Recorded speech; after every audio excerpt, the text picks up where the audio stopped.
Corrió un rumor por la casa grande. Decían que el esclavo tenía madera grande. La frase se deslizó por los corredores como un insecto nocturno, recogida por las mucamas en la cocina, repetida con una mezcla de prudencia y sorpresa junto al pozo, susurrada por los peones que regresaban al atardecer. Nadie en la sala de visitas la pronunció en voz alta. Allí, entre las patas talladas de las mesas y los retratos enmarcados, el signo quedaba cubierto por una sonrisa corta o por el gesto salvador de la indiferencia. Pero el rumor no estaba vacío. Era un rumor que prometía revelar algo que castigar o algo que justificar.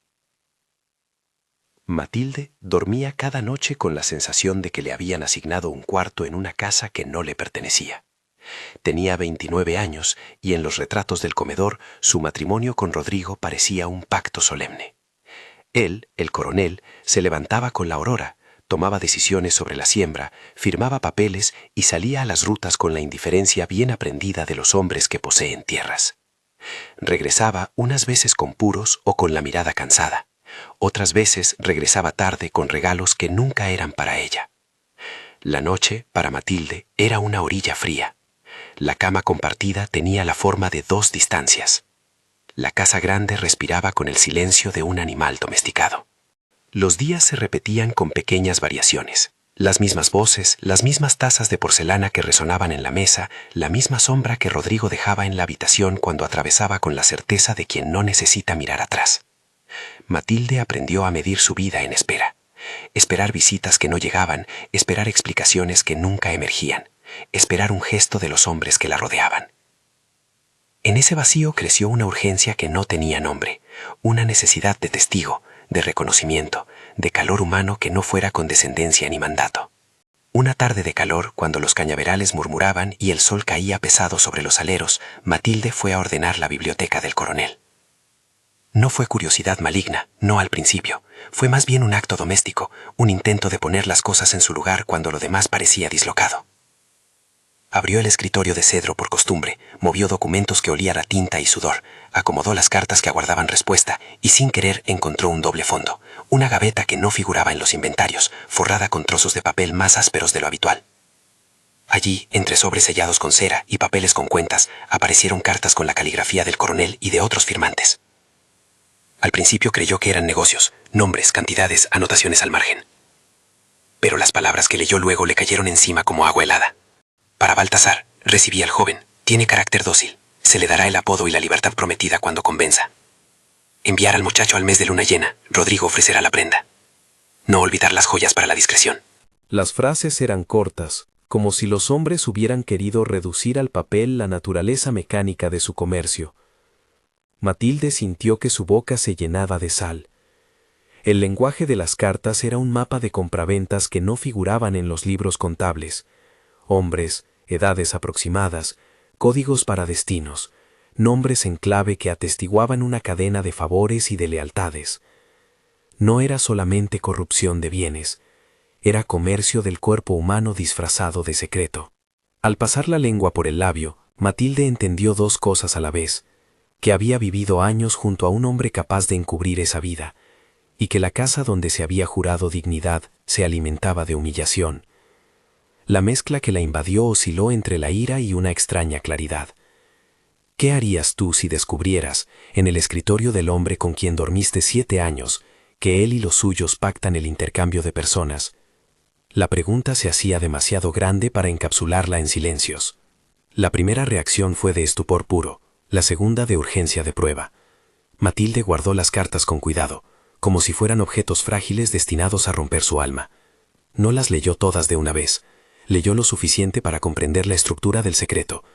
Se citaban coroneles de la provincia, se establecían fechas para las entregas, se administraban regalos de plata y telas para garantizar la cooperación. No había rostros, pero había precisión. No había sentimientos, solo transacciones. Si esta historia te toca, si quieres que historias como esta no se pierdan ni se vuelvan rumor vacío, suscríbete y comparte. Que estas voces lleguen a quien necesite recordar lo que fue y lo que aún sostiene heridas. Después de guardar las cartas, Matilde no sintió alivio, sintió la obligación de mirar de frente lo que hasta entonces había sido un rumor. Decidió observar a quienes habitaban la casa con otra sutileza, no solo los gestos de Rodrigo, sino las pequeñas concesiones y los silencios de los criados. Fue así como reparó en Silverio. Silverio no era la figura que la casa mostraba a los forasteros. A la hora del trabajo, parecía un hombre hecho de esfuerzo medido, firme en la espalda, manos grandes pero hábiles, mirada que contenía y no se entregaba. Cuando el trabajo pedía musculatura, él respondía con eficacia. Pero Matilde, con la atención recién afinada por las cartas, vio algo más. Una calma, una precisión en la palabra cuando hablaba poco, una cortesía aprendida para tiempos y personas que no lo merecían. Había en su manera de sostener la mirada la huella de una educación que no pertenecía al campo. En responso a una pregunta banal sobre el tiempo, dijo que había sabido leer por un maestro antiguo, un hombre que, antes de partir, le había enseñado los nombres de los pájaros y la forma de las letras. Era la manera que tenía el pasado de colarse por los bordes del presente. Su primer encuentro relevante no fue una chispa ni un furor. Fue un roce de humanidad que parecía más peligroso por lo simple. Fue una tarde en que Matilde, tras cerrar la puerta de su despacho con un cuidado nuevo, se acercó a la cocina camuflada de tarea y pidió a la mucama que le trajera un paño. Silverio estaba allí, pasando el paño por una mesa. Ella no tenía intención de revelar nada, solo necesitaba compartir un espacio que ya no habitaba. Él respondió con una inclinación que no buscaba otra cosa que respeto. Sus manos se rozaron cuando Matilde recogió el paño. Fue un contacto breve, sin voluntades explotadas, pero suficiente para encender una conciencia que ambos, quizá, no habían permitido. Matilde, en el roce, notó la calidez y la fuerza. Silverio, en la rapidez de su retirada, notó la posibilidad de que alguien la mirase como a persona, no como a señora distante. Las conversaciones que siguieron fueron un aprendizaje mutuo. Matilde, con una mezcla de curiosidad y cuidado que no sabía cómo nombrar, preguntó por la infancia de Silverio. Él contestó con economía de palabras. Su padre le había enseñado a leer por amor a los libros. La casa donde nació había sido un lugar donde los domingos se escuchaban historias. Matilde, sorprendiéndose por la ternura en esas imágenes, le contó de su madre, de su familia pequeña, y de cómo se había sentido una extraña en la casa grande desde que llegó. No hubo ninguna declaración incendiaria. Hubo, en cambio, confesiones mínimas que se parecían a la caricia de alguien que teme la réplica. Las palabras se harían cómplices. Matilde comenzó a ofrecerle atenciones que sabían a rebelión en su propia vida. Una camisa lavada con esmero, un pan recién horneado, menos trabajo en las horas de sol. No lo hacía con gesto de perdón ni de superioridad. Lo hacía con la urgencia de quien ofrece agua en un desierto. Silverio respondió con gratitud contenida, y con un gesto de dignidad que no aceptó humillaciones. Rechazó regalos que parecían compasión. Aceptó los que eran simples alivios. En la pequeña biblioteca, una tarde, ella le dejó un libro abierto para que lo leyera. Dentro, encontró su letra, sus nombres propios escritos en márgenes, una manera de reclamar pertenencia a la página. Leer juntos se convirtió en un rito peligrosamente humano. Él leía en voz baja, mientras ella escuchaba, como dos náufragos que se enseñan a nombrar la orilla. La relación no fue ni rápida ni ingenua. Matilde entendía las implicaciones con una claridad que la quemaba. Cualquier gesto de ternura podía ser leído como transgresión. En su cabeza, la casa tributaba miradas y cuchicheos. La élite de la región tenía maneras de encubrir sus vicios y de imponer castigos ejemplares. Y, sin embargo, Matilde actuó. Lo hizo porque la convivencia silenciosa con la mentira le resultaba insoportable, y porque en el trato con Silverio encontró algo que la saludaba con afecto humano, no con jerarquía. Entre los criados, la noticia, aunque todavía sin forma pública, empezó a resbalar como una mancha, no por las cartas, que la mayoría ni siquiera conocía, sino por los gestos, el cambio de tareas, la camisa limpia, la presencia prolongada de Matilde en la zona de trabajo en horas impropias. Josefa observó con ojos que conocen los mapas de la casa. Josefa, mucama de costumbres y de memoria larga, había aprendido a leer indicios, gestos en los zapatos, descuidos en los títulos, miradas que se prolongan. Tenía la ventaja de estar cerca de la cocina y de oír conversaciones que el salón no permitía. No era mala de poner por naturaleza. Su actitud venía del cansancio que provoca la injusticia que se repite y del resentimiento hacia cualquier cosa que pareciera nueva y amenazara su frágil orden. Por su parte, el feitor Sebastião ejercía su vigilancia con la neutralidad de quien cumple órdenes y la crueldad blandida de quien teme el desorden. Sabía leer el rostro de Rodrigo y hacerle eco. Era, en la práctica, el brazo largo de la ley de la hacienda. Cuando surgían sospechas, era él quien recibía el encargo de verificar. En su rostro había el mismo brillo que tienen las personas que practican la obediencia como defensa. Si la casa se mantenía, su vida no cambiaría. Los pequeños gestos que Matilde dispensaba a Silverio se transformaron en piezas de un puzzle que otros empezaron a desarmar. Un día, Josefa sorprendió a Silverio con una camisa que no era de su uso habitual. No fue la camisa lo que la horrorizó, sino que había alguien en la casa que veía a los esclavos como seres merecedores de cuidado. La costura de la ropa le parecía una traición a las reglas no escritas, no por moralidad alta, sino por el miedo de que la casa entera pudiera tambalear si una señora empezaba a confundir afecto con respeto. El primer signo de peligro llegó en un comentario que Josefa dejó caer con intención frente a otra criada. No es natural que la señora pase tanto tiempo donde los hombres trabajan. La frase tenía la astucia de sembrar dudas entre quienes ya no sentían la nobleza de los dueños como verdadera. Las habladurías, que antes habían quedado en los patios, empezaron a encontrar ecos en los pasillos allegados al despacho del coronel. Matilde percibió, con la agudeza de quien conoce los secretos que ha aprendido a guardar, que su comportamiento manaba una corriente que podía encender la atención de Rodrigo. Sintió el frío del peligro como una presencia que se pegaba a la nuca. En una noche en la que el cielo se llenó de luciérnagas y la casa pareció encogerse sobre sí misma para proteger secretos que ya no servían, Matilde resolvió hablar. No a Rodrigo, no todavía. Habló con Silverio en la penumbra de la biblioteca. Le confesó las cartas, la red que había descubierto, la manera en que su marido y sus amigos intercambiaban nombres y compraban silencio. No dijo la palabra mercado de forma plana, la describió como un tejido de favores, pagos y promesas rotas. Silverio la escuchó con la calma contenida de quien ha sido escuchado pocas veces. No hubo sorpresa en su rostro. Hubo, más bien, una tristeza que tenía la textura de una aguja. Lo sabía, dijo él al fin, sin teatralidad. No todos tienen nombre. Muchos somos números en los libros de otro. Pero he oído historias de cosas peores. Lo que no sabía es que estaba tan cerca. Matilde se quedó buscando un plan en la respiración. Una parte de ella, la misma que había leído las cartas con manos temblorosas, propuso comprar su libertad, juntar dinero, convencer a algún pariente de Rodrigo, ofrecer algo que Rodrigo no pudiera rechazar. Otra parte, más desesperada, fantaseó con la huida nocturna, un bote, la costa, la posibilidad de respirar sin la sombra de la hacienda. Silverio negó las fantasías con la dureza de la experiencia. Nadie te compra cuando no tienes a quien ofrecer, dijo con voz baja. Y no es la falta de voluntad la que nos encadena, sino la forma en que la casa hace del cuerpo una moneda. No puedo decirte que lo arreglaremos con un papel. Tampoco quiero que arriesgues tu nombre por una fantasía que solo traerá dolor. La conversación fue una de las primeras veces en que Matilde escuchó a alguien poner límites sobre su propia compasión. Ella había venido con el arrebato de cambiar destinos, él, con la claridad que otorgan los años vividos en atención constante a los peligros, la amonestó. Pero la advertencia no apagó el fuego, solo le dio una dirección más precisa. Empezaron a tramar cuidados, encuentros en lugares menos visibles, silencios pactados, cuidados no declarados que parecían pequeños rescates. Cada gesto tuvo, sin embargo, un coste. El tiempo que Matilde dedicaba a la biblioteca y al contacto con Silverio la alejaba de los salones donde le habría sido posible detectar la mirada de Rodrigo. Cada libro prestado, cada paño dejado en la cocina, la exponía a la posibilidad de ser vista. Mientras tanto, Rodrigo continuó con sus ausencias y sus vueltas calculadas. El coronel no era hombre de gritos, sino de acciones medidas. Sabía ocultar sus deseos tras la fachada del orgullo y de la autoridad. Tenía amigos en la región que entendían la necesidad de discreción. Baltasar Noroña y Verísimo Guzmao eran nombres que aparecían en las cartas con cordialidad y frialdad.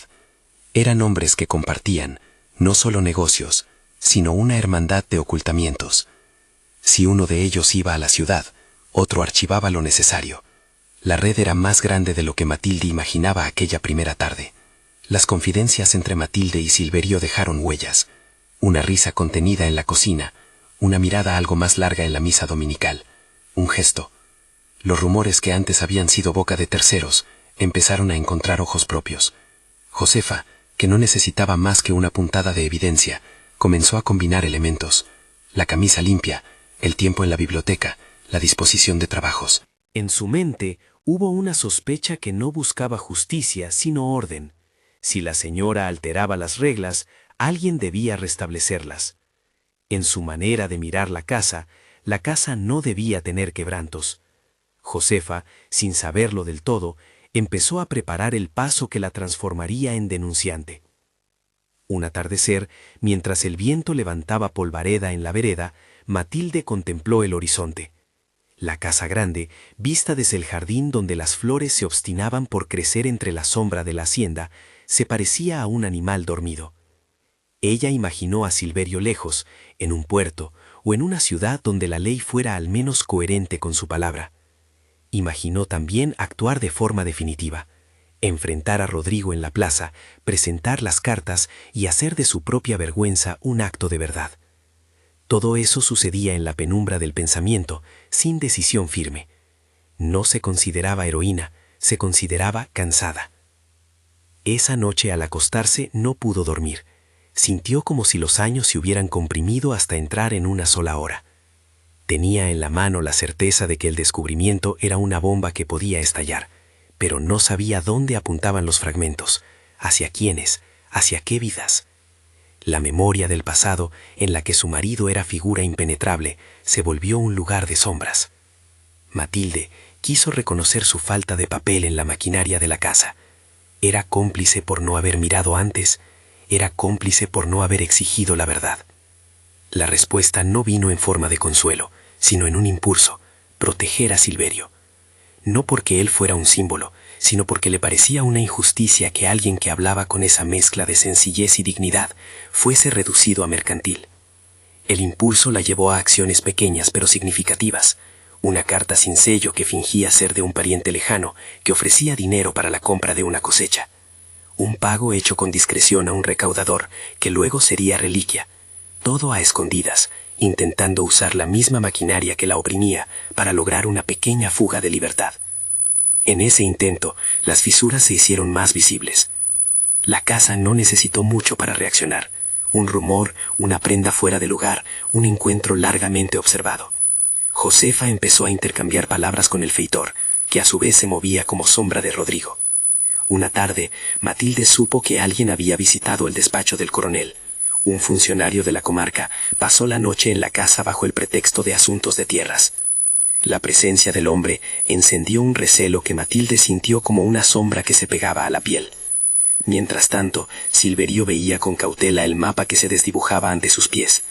No quería promesas que fueran cadenas, ni heroísmos que supusieran la ruina de quien se atreviera a acercarse a él. Sus palabras eran un equilibrio entre esperanza y prudencia. Si piensas en hablar, piensa en lo que eso trae para ti y para mí, le dijo en una de sus últimas conversaciones. No quiero que tu nombre sea moneda que luego puedan usar para destruir lo que queda de ti.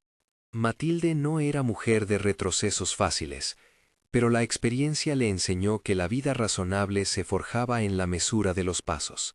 Aún así, la tensión iba en aumento. La casa se convertía progresivamente en un tablero donde cada movimiento podía descubrir la trampa. En la costa, la luna parecía un espejo que devolvía imágenes distorsionadas. En la casa, los retratos vigentes observaban desde las paredes como jurados inmóviles. La parte más peligrosa de la historia, pensó Matilde, no era la posibilidad de ser descubierta en sí, sino la idea de que Rodrigo, al verse acorralado por el escándalo, tomaría medidas ejemplares. Sabía que en la región, la humillación de un colono podía ser vengada por la bola de fuego de la reputación. También sabía que algunos hombres preferían el castigo que restableciera el orden visible. Su imaginación dibujó escenas dolorosas: Silverio encadenado y vendido a otra hacienda, la casa convertida en escenario de una advertencia pública. Y en medio de ese abanico, Matilde sintió la necesidad de aferrarse a algo que no fuera solo el anhelo de compañía. Quería justicia para él y para tantos que vivían como objetos. La tensión creció hasta convertirse en una presión que se sentía en el aire. Las reuniones en el salón empezaron a tener miradas que calaban más de lo habitual. Rodrigo volvía con periódica incomodidad, como quien ha sentido que el dominio se resquebraja. En una de esas tardes se celebró una especie de encuentro en la terraza. 3 coroneles que muchas veces aparecían en las cartas conversaron con risas cuidadas sobre negocios y carreteros. Matilde, desde la distancia, observó la escena con un reexamen en su mente. No eran hombres de honor, concluyó con una claridad que dolía. Eran hombres de hábitos. Fue en esa atmósfera de sospecha que Josefa decidió actuar. No lo hizo por malicia primaria, sino por lo que ella entendía que era la conservación del orden. Llevó la noticia de las atenciones de Matilde a la cocina, donde las voces se multiplicaban, y allí el rumor recobró forma. La señora se olvida de su nombre cuando besa las manos de los que trabajan, dijo Josefa con la severidad de quien piensa en el castigo como método de enseñanza. La noticia llegó, poco a poco, a oídos que no eran de la casa. Un mensajero que venía del pueblo fue invitado a pasar por la hacienda con la excusa de entregar un paquete. Nadie sospechó que traía la curiosidad que puede consumir reputaciones. En esa coyuntura, Matilde empezó a percibir que el secreto se volvía una entidad que escapaba al control. No había aún confrontación aviada, pero la sensación de que se acercaba un momento en que la casa se dividiría entre quienes protegerían la verdad y quienes la sepultarían para proteger un nombre se hizo más presente. Ella y Silverio se miraban ahora con la conciencia de que cada conversación podía ser el preludio de una decisión que reconfiguraría sus existencias. Y así, cuando la noche cubrió el horizonte con su manto espeso y la hacienda quedó en silencio, solamente las sombras de la casa se movían en complicidad. En algún lugar del terreno, un carruaje timbró sus ruedas, señal de llegada o partida. La casa entera contuvo el aliento, sin saber aún si el próximo sonido sería liberador o definitivo. La tensión podía palparse en el aire, la decisión de un nombre, la palabra de una mucama, la mano que se acerca al sobre. El secreto, que había sido rumor y cartas, ahora pendía de un hilo invisible, y nadie podía decir con certeza en qué dirección se rompería. La acusación, una vez lanzada, no tardó en prender. Un rumor alimenta otro rumor, hasta que el aire lo hace visible. Una denuncia pequeña, sembrada por Josefa con la precisión de quien ha decidido restituir el orden que conoce, creció en la casa como una sombra que se extiende por debajo de las puertas. Llegó a oídos de Rodrigo no como noticia delicada, sino como una afrenta pública. No era tanto que alguien hubiera quebrado las normas, sino que la imagen que sostenía de sí mismo empezaba a resquebrajarse ante la posibilidad de ser burlado.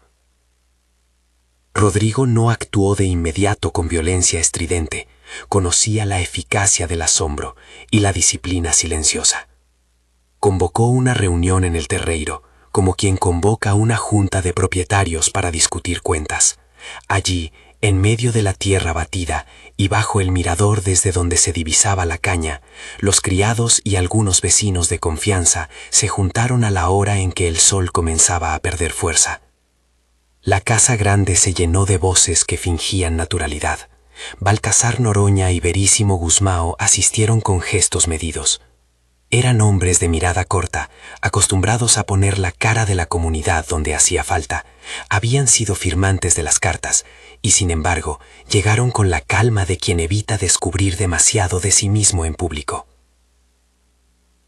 Matilde llegó con las cartas dentro de su vestido, pegadas al pecho como una herida.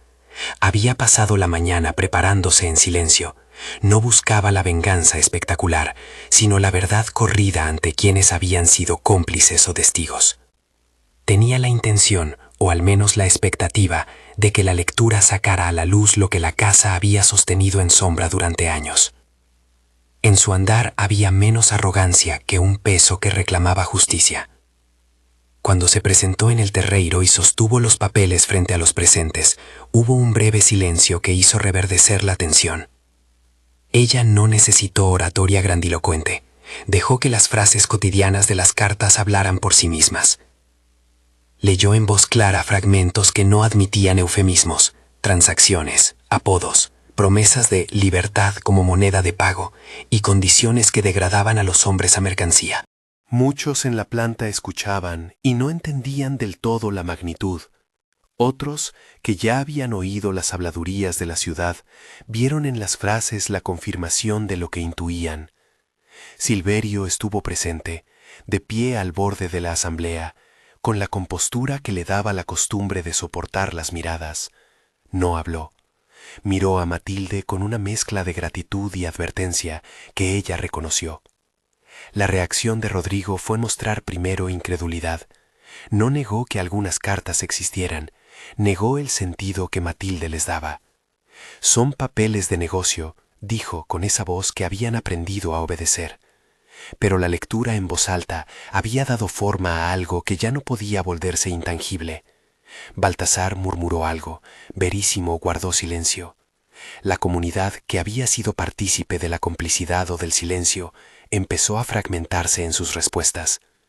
Algunos prefirieron creer que todo era una intriga de mujer lastimada.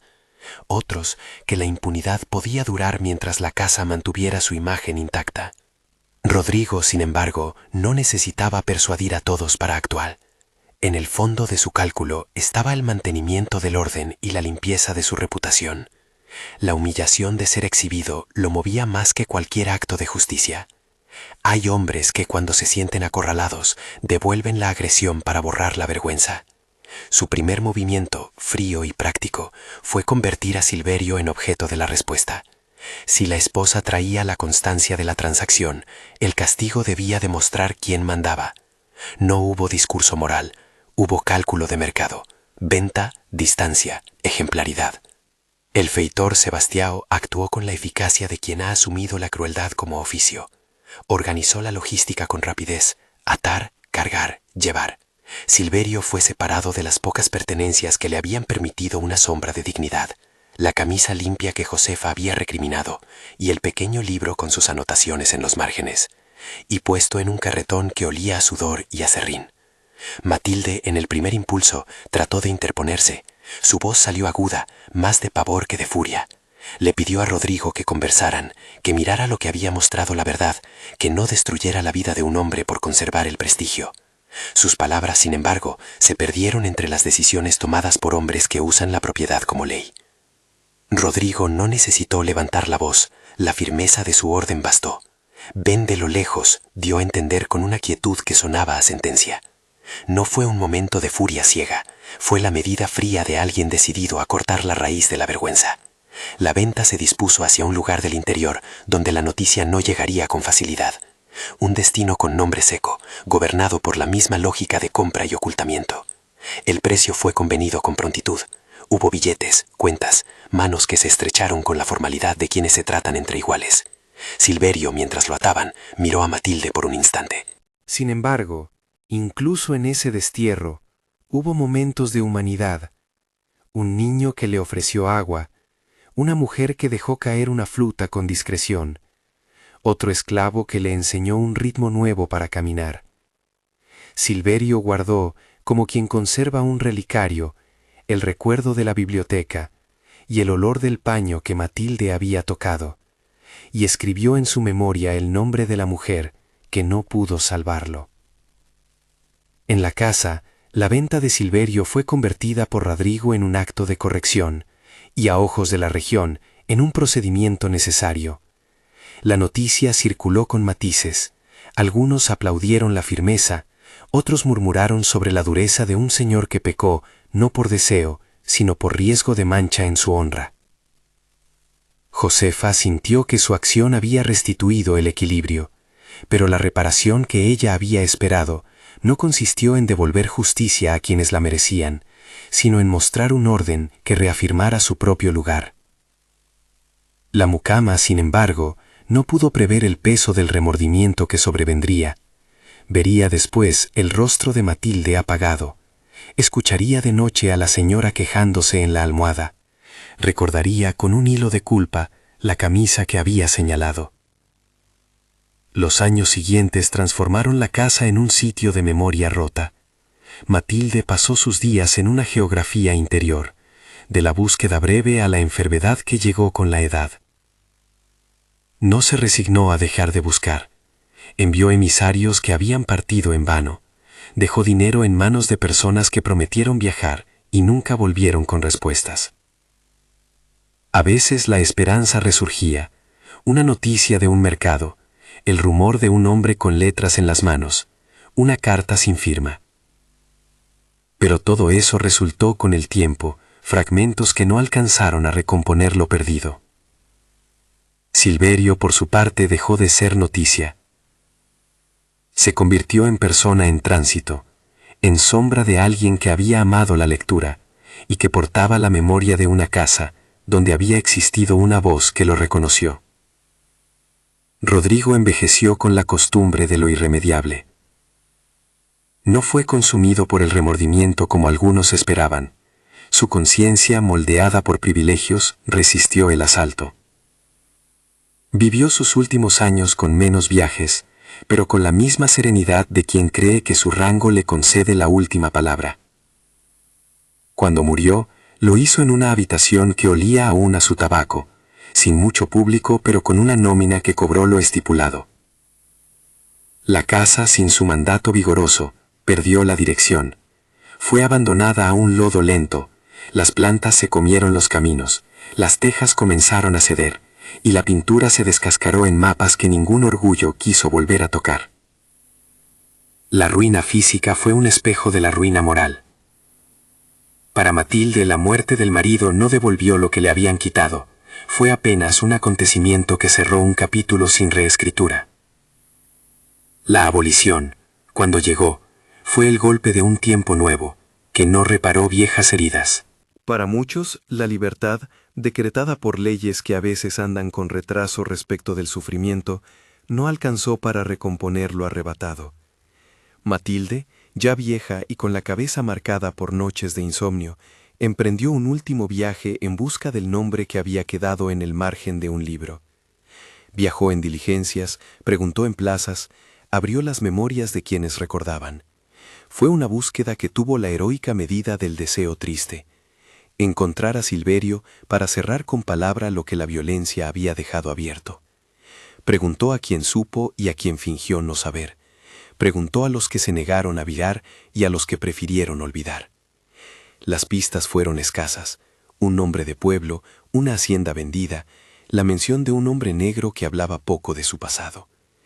Todo fue demasiado poco para recomponer un encuentro. En su recorrido final, Matilde descubrió algo que no esperaba. La memoria de los que habían sido esclavizados guardaba la historia con minuciosa resistencia. En los patios de las casas de los antiguos peones, en las conversaciones de mujeres que bordaban a la sombra, surgían narraciones pequeñas que hablaban de un hombre que había leído libros y guardado nombres.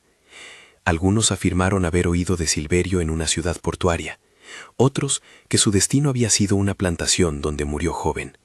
Otros, con la templanza de la duda, sugirieron que pudo haber vivido muchos años y dejado descendencia. Ninguna de esas versiones devolvió a Matilde lo que había perdido, pero sí le dio algo que la ley y la propiedad nunca concedieron: la constancia de que los recuerdos de Silverio no habían quedado en el silencio. Se habían tejido en historias que las mujeres contaban a sus hijos, en lecciones de memoria que preservaban la dignidad del que fue tratado como cosa. Matilde murió sin haber encontrado, con la certeza completa, al hombre que había amado y protegido.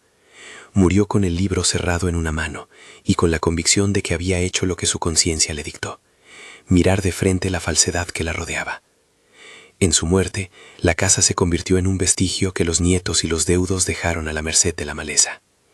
La hacienda quedó como imagen de un mundo que se iba extinguiendo, sin reparar el daño que había causado. Lo más duradero de la historia, sin embargo, no fue la intervención del coronel, ni el sitio desmoronado de la Casa Grande. Fue la memoria oral que tejieron aquellos que habían sufrido, y que, en su palabra, conservaron el nombre de Silverio y la figura de Matilde como un aviso. En las plazas de los pueblos, en los corrales y en las cocinas donde la luz entra por rendijas, se contaba la historia de la señora que oyó un rumor y puso su voz en peligro por otro ser humano. Se contaba la maldad de quienes prefirieron la fachada antes que la verdad. Se contaba la venta que separó cuerpos y la búsqueda que nunca alcanzó la reparación. Las generaciones siguientes, que ya crecían bajo leyes nuevas, heredaron esos relatos como una advertencia. La memoria es lo que impide que la violencia se repita con naturalidad. Silverio, en las versiones que circularon, dejó de ser un simple nombre y se convirtió en símbolo. Para algunos, su figura representaba la resistencia silenciosa de quien mantiene su humanidad en un tiempo que quiere suprimirla. Para otros, representó la tragedia de las vidas que fueron rotas sin reparación. Los niños que escuchaban la historia aprendieron a nombrar de otra manera la palabra propiedad y a pensar que la dignidad no se negocia. Con el tiempo, en los atardeceres, las mujeres mayores señalaban con la mano la casa en ruinas y decían a los jóvenes que allí había ocurrido algo que no debía repetirse. ¿Qué nos deja una historia así? Deja la certeza amarga de que el poder, cuando se ejerce con impunidad, destruye vidas. Deja la enseñanza de que las pequeñas acciones de ternura no alcanzan a redimir un sistema injusto, pero sí permiten que la humanidad no se pierda del todo. Deja también la evidencia de que la memoria colectiva puede ser la forma de justicia que escapa a los tribunales. La vida de Matilde y la de Silverio no tuvieron un final feliz al modo romántico, pero su encuentro dejó huellas que desafiaron el olvido. Hoy la casa grande existe apenas como esqueleto de tejas, y en el mercado del pueblo a veces se escuchan fragmentos de la vieja historia. La frase del rumor madera grande quedó relegada a la ridiculez con la que la lengua borra la violencia, pero detrás de ella se escondía algo más terrible: la reducción de hombres a mercancía y la complicidad que eso exige de toda una sociedad.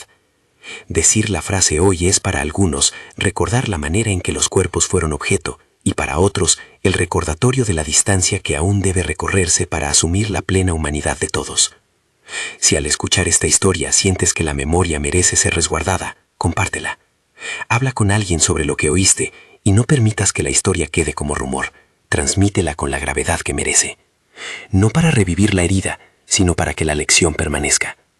Que el eco de Matilde y Silverio llegue a quienes aún tienen el poder de decidir por los demás y que sirva como advertencia de que la verdad, aunque tarde, siempre reclama su lugar en la memoria colectiva.